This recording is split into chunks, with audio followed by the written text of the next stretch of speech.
আপনার কি বমি বমি ভাব, কোনো কিছু খেতে পাচ্ছেন না, মুখে কোনো প্রকার রুচি আসে না?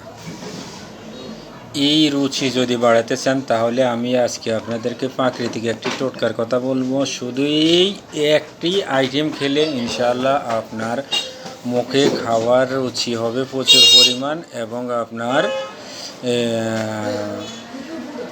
বদহজম বা গ্যাস্ট্রিকে কোনো ধরনের সমস্যা থাকলে তাও দূর হবে ইনশাআল্লাহ। তাহলে আপনি বাজারে পাবেন, শুকনাও পাবেন, কাঁচাও পাবেন। আর সবসময় কাঁচাটা পাওয়া যায় না, শুকনোটা পাওয়া যায়। তাহলে আমলকি, এই আমলকি শুকনোটা আপনি বাজার থেকে নিয়ে যদি রাত্রে ভিজিয়ে রেখে সকালে খেতে পারেন, অথবা সকালে ভিজিয়ে রেখে রাত্রে খেতে পারেন। হ্যাঁ, বড়া পেট খালি পেট সমস্যা নেই, আপনি যেই পেটে খান, তবে খালি পেটে খেলে একটু বেশি উপকার হবে। আপনি যদি এইভাবে টানা 15 দিন খেতে পারেন ইনশাআল্লাহ আপনার এত এত এত পরিমাণ খাওয়ার রুচি বাড়ে, আপনি নিজেই তার প্রমাণ দেবেন।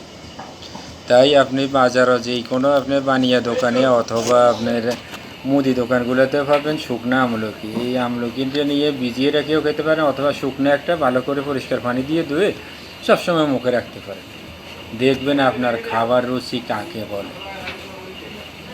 আর আপনাদের কাছে অনুরোধ, আপনারা যেখান থেকে যে দেখেছে আমার ভিডিওটা অবশ্যই শেয়ার করে দিন, কারণ এর আগে এমন কথা কি আপনি হয়তো বা শুনেন না, জানেন না আমলকি এই একটি আইটেমের এত উপকারিতা। আজকে এই পর্যন্তই, ভালো থাকুন, সুস্থ থাকুন, আল্লাহ হাফেজ।